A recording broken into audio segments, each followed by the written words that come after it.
नमस्कार दोस्तों, universal facts Hindi YouTube channel में आप लोगों का स्वागत है।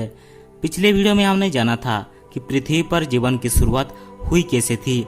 आज हम बात करने वाले हैं डायनासोर के कुछ अजीबोगरीब तथ्य के बारे में। तो चलिए वीडियो को स्टार्ट करते हैं। डायनासोर का नाम सुनते ही हमारे मन में विशालकाय और अत्यधिक ताकतवर जीवों का काल्पनिक चित्र घूमते रहते हैं। डायनासोर से जुड़ी तथ्य डायनासोर के बारे में जानने के लिए हमारे मन में और भी जिज्ञासा पैदा करते हैं। पृथ्वी पर डायनासोर का अस्तित्व मानव प्रजाति का जन्म से बहुत पहले से ही मौजूद हुआ करते थे।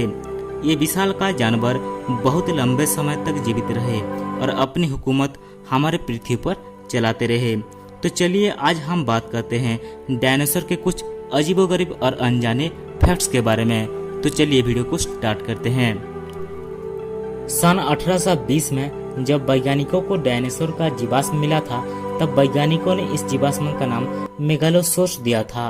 अनेक जगहों से मिले अलग अलग डायनासोर के जीवाश्मों से यह पता चलता है कि पृथ्वी पर डायनासोर का जन्म आज से करीब 24 करोड़ साल पहले ही हो गया था और पृथ्वी पर डायनासोर ने करीब 17 करोड़ साल तक राज किए और आज से करीब 6.5 करोड़ साल पहले ही किसी कारणवशत डायनासोर का खत्म हो गए।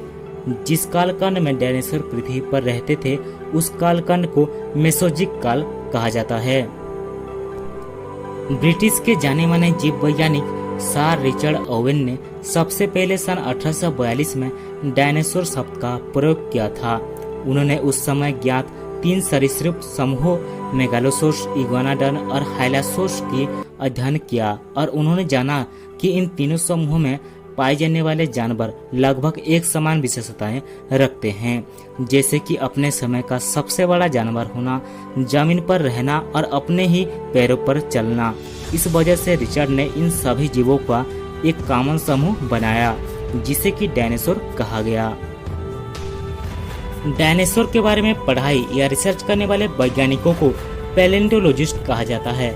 ये लोग जमीन और चट्टानों में पाए जाने वाले जीवाश्मों द्वारा डायनासोर के बारे में अध्ययन करते हैं। जिस समय पर डायनासोर पृथ्वी पर जन्मे थे, उस समय पर सातों महाद्वीप आपस में जुड़े हुए थे। लगभग आज से 20 करोड़ साल पहले महाद्वीपों का एक दूसरे से अलग अलग होना प्रारंभ हुआ। उसी वजह से डायनासोर भी सभी क्षेत्रों में फैल गए।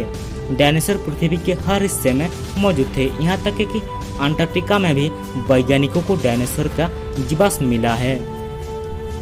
हम जब भी डायनासोर के बारे में बात करते हैं, तब हम बड़े आकार वाले डायनासोर के बारे में ही बात करते हैं, पर पृथ्वी पर बड़े आकार वाले डायनासोर के साथ साथ छोटे आकार वाले डायनासोर भी मौजूद थे।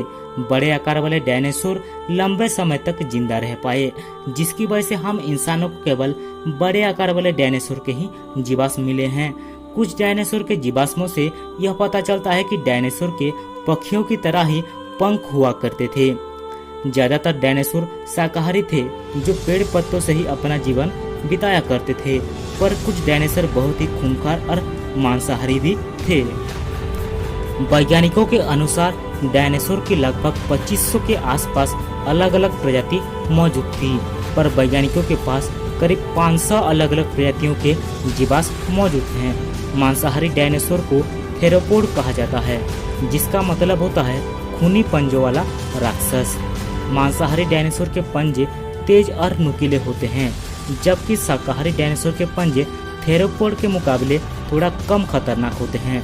डायनासोर के जीवन अवधि का अभी तक पक्के तौर से पता नहीं लगाया गया है, लेकिन कुछ वैज्ञानिकों के कहने के अनुसार डायनासोर लगभग 200 सालों तक जिंदा रहते थे। डायनासोर के दौड़ने की गति का अंदाजा उनकी पदचिन्हों के बीच मौजूद दूरी के आधार पर लगाया जाता है। यह अनुमान लगाया जाता है कि सबसे तेज दौड़ने वाला डायनासोर करीब 70 किलोमीटर पर आवर की रफ्तार में भाग सकता था। यह माना जाता है कि डायनासोर प्रजनन के लिए अंडे देते थे। अब तक 40 से अधिक डायनासोर की अलग अलग प्रजातियों की अंडे देने की सबूत प्राप्त हुए हैं। टायरानोसॉरस रेक्स अपने 6 इंच लंबे दांतों की सहायता से सबसे खतरनाक मांसाहारी डायनासोर थे। वे हर साल करीब 22 टन से भी ज्यादा मांस खा जाते थे। कुछ डायनासोर की पूंछ करीब 40 मीटर से भी ज्यादा लंबी होती थी। उस वक्त डायनासोर ने पूरी दुनिया पर अपना आतंक बनाए रखा था। आज के लिए बस इतना ही। इसकी आगे की कहानी हम इसके अगली पार्ट में जानेंगे। तब तक के लिए हमारे चैनल को सब्सक्राइब कर दीजिए और बेल आइकन को दबा दीजिए ताकि आने वाली वीडियो की नोटिफिकेशन आपको सबसे पहले मिले।